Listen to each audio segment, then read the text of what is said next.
आज बहुत से कहते हैं इंसान वो भी थे, इंसान हम भी। उनकी बराबरी कोई कर सकता है? हजरत अनस के घर सरकार की दावत हुई। अनस के घर सरकार लेटे थे, खाना खाने के बाद पसीना बहा तो अनस की माँ उम्मे सुलैम उठी और हुजूर का पसीना पोंछ पोंछ के शीशी में रखने लगी। हुजूर की आंख खुली, फरमाते मा तफ़अली या उम्मा सुलैम, उम्मे सुलैम क्या कर रही हो? तो उम्मे सुलैम ने कहा था ना जालो अर्क़का फी तीबिना, अल्लाह के रसूल हम आपका पसीना ले जाकर अपने खुशबू में मिलाते हैं। सुभान अल्लाह, सुभान अल्लाह। आपका पसीना ले रहे हैं। ये सहाबिया का अकीदा कि नबी का पसीना खुशबू में। उम्मे सुलैम नबी का पसीना लेकर गई। एक लड़की की शादी हुई मदीने मुनव्वरा में, दुल्हन बनी। तो उम्मे सुलैम ने उस दुल्हन को मार्केट का इतर नहीं लगाया बल्कि नबी का पसीना लगा दिया। तो रवायतों में है कि वो दुल्हन दुनिया में जब तक जिंदा रही उसके बदन से इत्र और मुश्क गुलाब की खुशबू निकलती रही। वाह वाह वाह वाह। जब तक जिंदा रही। फिर उससे जो लड़के पैदा हुए लड़कों के बदन से भी खुशबू निकलती रही। फिर लड़कों के लड़के जो पैदा हुए उनके बदन से भी जिंदगी भर खुशबू निकलती रही। रवायतों में आता है कि 7 नस्लों तक नबी के पसीने की वजह से उस दुल्हन की नस्लें महकती रही। ये नबी का पसीना है। इसीलिए आला हजरत इमाम अहले सुन्नत फरमाते हैं कि वल्लाह जो मिल जाए मेरे गुल का पसीना। क्या बात है, वाह वाह वाह। वल्लाह जो मिल जाए मेरे गुल का पसीना, मांगे न कभी इतर न फिर चाहे दुल्हन फूल। माशाअल्लाह माशाअल्लाह। ये नबी का पसीना है। लेकिन कहा था जय वो उन्हों इंसान रहा, मुँह इंसान रहा। पसीने की बराबरी आप नहीं कर सकते। ये सहाबा का ईमान था कि नबी का पसीना ले जाके लगाते थे खुशबू में। ये ईमान ही तो था उनका। हर नबी महका करते थे। हजरत यूसुफ अलैहिस्सलाम भी महकते थे। इसीलिए जब हजरत यूसुफ अलैहिस्सलाम जंगल में गए थे बादशाह बनने के बाद, और जुलेखा मिस्र की जंगल में एक पेड़ के नीचे बैठी रो रही थी हजरत, और रोते रोते नाबीना हो गई थी, बूढ़ी हो गई थी। हजरत यूसुफ जब घोड़े पे सवार होकर के मिस्र की जंगल में सैर के लिए गए तो यूसुफ अलैहिस्सलाम की खुशबू जुलेखा तक पहुंच गई और खुशबू से यूसुफ को पहचान लिया। तब जुलेखा ने एक बोली बोली थी। जुलेखा की बोली कुरान करीम 12वां पारा में अल्लाह ने नकल फरमाया है। यूसुफ अलैहिस्सलाम की खुशबू सुनकर के जुलेखा ने कहा था सुबहान मन जालल अबीद मुलूका, पाक है वो परवरदिगार जिसने यूसुफ जैसे गुलाम को बादशाही अता फरमा दिया। अल्लाह अल्लाह। गुलाम थे लेकिन अल्लाह ने इन्हें सल्तनत अता कर दी। व सुबहान मन जालल मुलूक अबीदा, और पाक है वो परवरदिगार जिसने मुझ जैसी मलका को नौकरानी बना दिया। जब जुलेखा की बोली यूसुफ अलैहिस्सलाम ने सुना तब जुलेखा के पास हजरत यूसुफ तशरीफ ले गए। पूछा था जुलेखा क्या हाल है? तब जुलेखा ने कहा था यूसुफ जानते हो कि तुम्हारी याद में मैंने जंगल को बसेरा बना लिया और तुम्हारी याद में रोते रोते मैंने आंखों की बीनाई गंवा दिया। जवानी चली गई, बुढ़ापा आ गया यूसुफ, आंखों की बीनाई खो दिया मैंने तुम्हारी मोहब्बत में रोते रोते। तब यूसुफ अलैहिस्सलाम ने कहा था जुलेखा मेरे लायक कोई खिदमत हो तो बताओ। तब जुलेखा ने कहा था यूसुफ, जिस खुदा ने तुम्हें गुलामी से निकाल कर मिस्र का बादशाह बनाया है उसी खुदा से दुआ कर दो कि अल्लाह ताला हमारी गई हुई आंखों को वापस फरमा दे। कि मैं जी भर के तुमको देख लूं। यूसुफ अलैहिस्सलाम ने दुआ मांगी तो अल्लाह ने यूसुफ अलैहिस्सलाम के वसीले से जुलेखा की आंख को वापस फरमा दिया। ये बैलवन से कहा कौन अंधा के लिए दुआ मांग दे वो के आंख वापस आ जाए। इंसानों में भी बैल होते हैं। हमारे एक तो बैल जो सड़वे टहरत हो तो हैं, और हमरे तुमरे में यहाँ बैल बहुत से मौजूद हैं। हमारे उधर नवाबगंज के पास फिर बितनी एक जगह है, वहाँ एक मदरसा चलता है। बहुत बड़े आलिम उसको चला रहे थे, हजरत अल्लामा कारी अली हसन फारूकी अलैहि रहमा। मदरसे में देहात ही के बच्चे आते हैं, शहर के बच्चे तो कॉलेज में जाते हैं, तो देहात के बच्चे उसमें पढ़ते थे। कारी अली हसन साहब पान खाए टहल रहे थे, थूकने का मौका आया तो एक बच्चे से कहा बेटा जाओ कमरे से उगलदान उठा लो।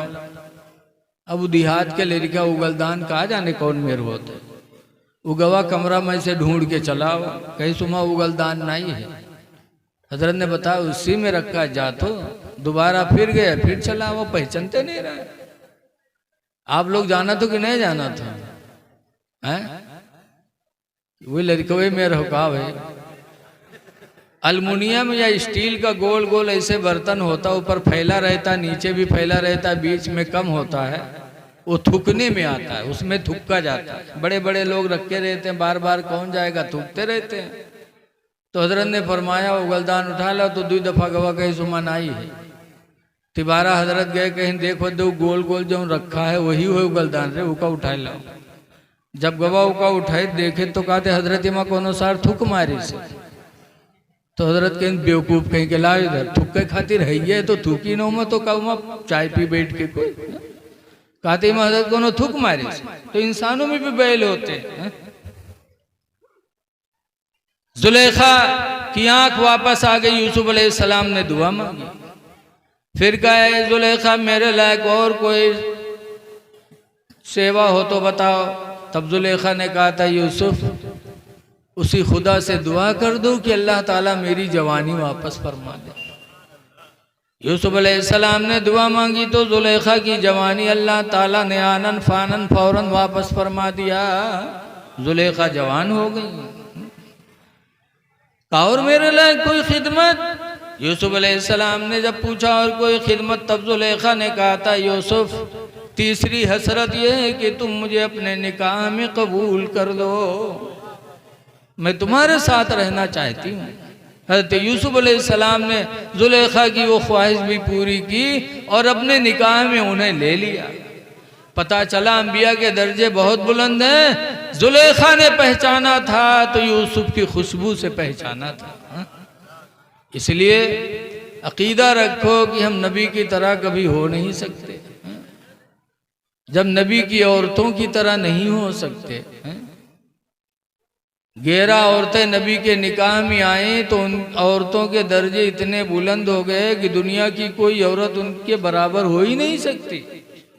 अल्लाह ताला ने कुरान करीम में फरमाया या निसा नबी, ए नबी की औरतों, लस्तुन्ना का हदिम मिनन निसा, हरगिज हरगिज तुम्हारी तरह दुनिया की कोई औरत नहीं हो सकते, या हरगिज हरगिज तुम दुनिया की किसी औरत की तरह नहीं हो सकती।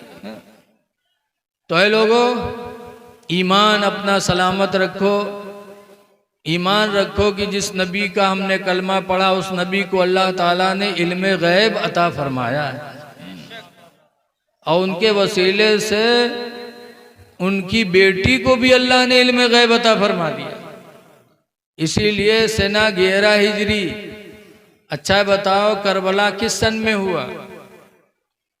61 हिजरी में करबला का मामला हुआ और 11 हिजरी में रसूलुल्लाह की बेटी फातिमा का इंतकाल हुआ। 50 साल बाद जो होने वाला था फातिमा ने पहले ही बता दिया। हजरत अली शेर खुदा रदी अल्लाह ताला अन्हु के रमज़ान की 3 तारीख को बुलाया और कहा है अल्लाह के शेर अली, आज की रात मेरे इंतकाल की रात है, आज रात में दुनिया से रुखसत हो जाऊंगी, लिहाजा अली मेरी कुछ वसीयतें सुन लो। पहली वसीयत यह है कि मेरे मरने के बाद हसन हुसैन को मारना नहीं। एक माँ को अपनी औलाद से बहुत मोहब्बत होती है। पहली वसीयत यह है कि मेरे मरने के बाद हसन हुसैन को मारना नहीं, और दूसरी वसीयत यह है कि मेरे मरने पर रोना चिल्लाना नहीं। मना किया था खातून जन्नत ने रोने से, इसलिए कि बहुत से लोग हैं जो महतारी बाप के मरे पर कम रोते, मेहरुआ के मरे पर ज्यादा रोते। बोलो, हमारे एक मिलने वाले थे, उनके अब्बा के इंतकाल हुआ तो हमका बुलैन गए तो गमगीन रहे, कोई बात नहीं, मिट्टी दे के चले आए। उसके बाद उनके महतारी मरी, तब गए, तब वो गमगीन थे, मिट्टी दे के चले आए। कुछ दिन के बाद उनके मेहरुआ मरी। जब उमा पहुँचे तो जैसे देखें वैसे दौड़े और लपटी आएगी, कहें ओ मौलाना साहब हम तो यतीम हो गए, ओ मौलाना साहब हम यतीम हो गए। हम कहें ये चूती एक देखो, जब बप्पा मरे तब नहीं यतीम भवा, महतारी मरी तो नहीं यतीम भवा, मेहरुआ मर गए तो यतीम हो गए। तो फातिमा ज़हरा रदी अल्लाह ताला अन्हा ने फरमाया, ऐ अली मेरे मरने पर रोना चिल्लाना नहीं, मना कर दिया था। आला हजरत भी फरमाते हैं रोने से कुछ होता नहीं। इरशाद फरमाते हैं, आँखें रो रो के सुजाने वाले, अल्लाह अल्लाह, आँखें रो रो के सुजाने वाले और जाने वाले नहीं आने वाले। वाह वाह वाह वाह, नारे तकबीर, नारे रिसालत, मसलके आला हज़रत, कंजुल ईमान कॉन्फ्रेंस, इश्ने दस्तार बंदी, हज़रत अल्लामा मुफ्ती रफ़ीक आलम साहब क़िबला खन्नापुरी, उलमाए अहले सुन्नत। सुभान अल्लाह। रोना चिल्लाना नहीं। आजकल सब रोते हैं और ज्यादातर को रोवत है, जाना तो ये बच्चे के जब तक शादी नहीं होते तब तक तो बड़े प्यार से अब्बू अब्बू, अम्मी अम्मी, और जहाँ फूल जहाँ घर में आई और काने फूंक छोड़ी उनकी बुढ़िया बुढ़वक पीछे कब तक करे रही। बस यक्के फूंक में नौजवान का लेके अलग हो जाता, फिर अब्बा अम्मा से कोई मतलब नहीं। लेकिन जब एक जमाना गुजरने के बाद जब उसके सास ससुर का इंतकाल होता है तब वो पतो यह रोवत, बोलचाल बंद की है, कोई मतलब नहीं। और जब सास मरी है ससुर मरी है तब पतो हुआ रोई, जय अररा गिरी धुआं से, फिर उठी है फिर गिरी भड़ाम से, लागत है यहो साथ चल जाए। ये मक्कारी न हो तो कहाँ हो बोलो।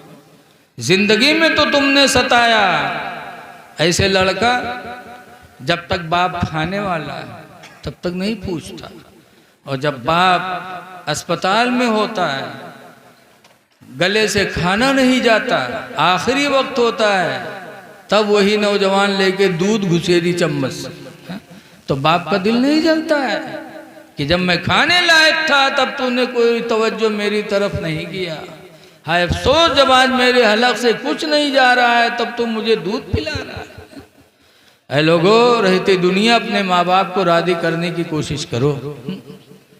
बहरहाल फातिमा ज़हरा ने कहा मेरे मरने के बाद रोना चिल्लाना नहीं, सीटी बंद कर दो भैया माइक वाले। और तीसरी वसीयत किया, जिसको गौर से सुनिएगा। तीसरी वसीयत किया था फातिमा ज़हरा ने कि अली मेरे मरने के बाद एक तंदुरुस्त औरत से शादी कर लेना, जिससे एक लड़का पैदा होगा, उसका नाम अब्बास अलम बरदार होगा। कुछ दिनों के बाद मेरे बेटे हुसैन पर करबला में तकलीफें आएंगी तो मेरे बेटे हुसैन का अब्बास मददगार बनेगा। हाय हाय हाय, ये फातिमा ज़हरा वसीयत कर रही है 50 साल पहले। बताओ, 11 हिजरी में जा रही दुनिया से और 50 साल के बाद करबला का मंजर होने वाला है, फातिमा ज़हरा वसीयत कर रही है। और 5वीं वसीयत किया कि जब मेरा जनाजा लेके चलना तो खुला लेके न चलना, मेरी जनाजे पे चादर डाल देना। हजरत अली कहते हैं फातिमा अभी तक किसी के जनाजे पे चादर नहीं डाली गई, तुम चादर के लिए कह रही हो? खातून जन्नत ने कहा था कि अली जिंदगी गुजर गई, किसी अजनबी शख्स ने मुझे नहीं देखा, तो मैं नहीं चाहती कि मेरे मरने के बाद मेरे जनाजे को कोई अजनबी शख्स अपनी निगाह से देखे। इसलिए मैं चाहती हूँ कि मेरे मरने के बाद मेरे जनाजे पे चादर डाल देना। तभी से चादर का इजाद हुआ। पांचवी वसीयत, काली जब मुझे कब्र में रखना तो एक पर्ची फला जगह रखी, वो मेरे कब्र में रख देना, लेकिन पढ़ना नहीं। कहा क्यों? कहा उसमें एक राज की बात है। हजरत अली ने कहा कि राज की बात है, हमें नहीं बताओगी फातिमा? बताओ फातिमा, खुदा के वास्ते बता दो, वो राज की बात है क्या पर्ची में जिसको कब्र में रखने के लिए कह रही हो? तब फातिमा ज़हरा ने कहा था कि मेरा निकाह जब आपसे हुआ था तो महर में अल्लाह ताला ने मेरे अब्बा से कहा था कि फातिमा अली से निकाह कर लें, महर में 400 मिस्काल चांदी रखी जाएगी। तो मैंने कहा था महर पसंद नहीं, तो फिर जिब्रील को भेजकर बताया गया था कि जन्नत और जन्नत की सारी नेमतें फातिमा के लिए हैं, शादी कर लें। तब भी मैंने कहा था मुझे महर नहीं चाहिए। तब कहा था क्या चाहती हो?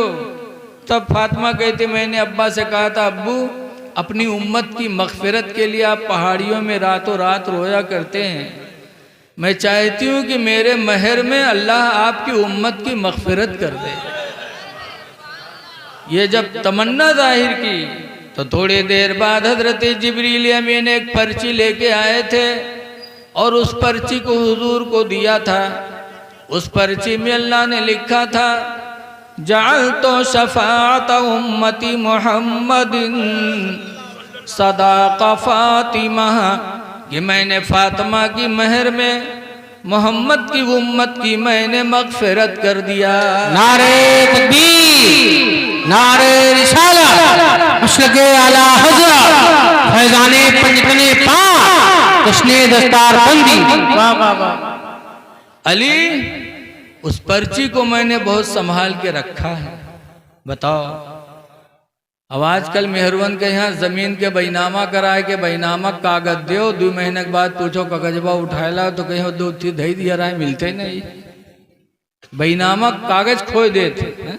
और फातिमा ज़हरा ने एक मुख्तसर सी पर्ची को संभाल के रखा, काली मेरे कब्र में रख देना, ताकि कल क़यामत के दिन अगर मेरे अब्बा का एक उम्मती अगर जहन्नम में जाएगा तो मैं रब के सामने पर्ची लेके खड़ी हो जाऊंगी कि मेरे परवरदिगार मेरे महर में तूने मेरे अब्बा की उम्मत की मग़फ़िरत रखी थी, फिर मेरे अब्बा का उम्मती जहन्नम में कैसे जाए? रख देना। इसी हदीस से, इसी रवायत से कब्र में जो अहदनामा रखा जाता है ये वहीं से साबित है कि कब्र में जो हम लोग अहदनामा रखते हैं वो खातून जन्नत ने पर्ची रखी थी, तो आज हम अहदनामा रखते हैं ताकि अल्लाह की रहमत हम पर मुतवज्जा हो जाए। लेकिन कुछ लोग नए सुधरत हैं, क्या किया जाए? फातिहा करो तो वहू का कहा था, फातिहा का हुआ पहुँच जाते। जैसे हमारे गांव में एक जुठारी बाबा रहे, झूठ ज़्यादा बोलत रहा तो गांव वाले बाबा के नामे रख दिन जुठारी बाबा। एक दिन 4-5 ठोरे पहुँचे वही बैलवे और कहे लागे बाबा ये खाना सामने दे के काहे फातिहा करो, तो ये खाना का कब्र में जाते कहा? तो जाहिल ना जुठारी बाबा। तो कहें हाँ भैया जब रखा था तो कब्र में जैते हुई, तो कहें जात हुई तो खैतो हुई है मुर्दा, तो कहें हाँ भैया जय तो खैबे करी हैं, तो कहें जब खात हुई हैं तो कब्र में हगतो हुई हैं, बड़े ढीठ होते हैं। तो जुठारी बाबा कहें हाँ भैया खई हैं तो हगबे करी हैं, तो कहें तुमरे मुर्दन के कब्र में बड़ी गंदगी रहा थे। तो जुठारी बाबा कहने भैया गंदगी ना रहा था, कहीं काहे? कहीं हम लोग फातिहा करी थे, कब्र में खाना जाते हैं, हमारा मुर्दा खाते हैं, हगत हैं, और तुम लोग कुछ करत नहीं हो तो तुम्हारा मुर्दा भूखे पड़े रहा थे, तो वही का दौर दौरू साफ किया करत। यहाँ से आमदनी वहाँ से खर्चा। जाहिल को जाहिल ही जवाब दे सकता है। कहा था फातिहा रखा तो देख, फातिहा के खाना कब्र में जाते का। अरे अभी कुर्बानी आपने किया है, कुर्बानी का जानवर ज़बह करने के बाद आप दुआ मांगते हो अल्लाहुम्मा तक़ब्बल हाज़िहिल उज़हिया, अल्लाह इस कुर्बानी को तू अपनी बारगाह में कबूल फरमा ले। मांगते हो कि नहीं मांगते? तो कई बकरवा हूँ उठ के चला जाता, बकरा नहीं जाता। कुरान में है लयनालल्लाह लुहूमुहा, हरगिज हरगिज कुर्बानी का गोश्त अल्लाह के यहाँ नहीं जाता। वला दिमाउहा, और न तो कुर्बानी के जानवर का खून अल्लाह के यहाँ जाता। न खून जाता न गोश्त जाता। जब जाते नहीं तो कुर्बानी करावत का है। लेकिन आगे अल्लाह फरमाता कुरान में वलाकिन यनालहु तक़वा मिनकुम, लेकिन तुम्हारी दिल की परहेजगारी खुदा के यहाँ जाती है। तुम्हारा दिल का सौदा बारगाह मौला में जाता है कि मेरे बंदे ने मेरी रजा के लिए अपने माल की कुर्बानी की है, तो अल्लाह उसे कबूल फरमा ले।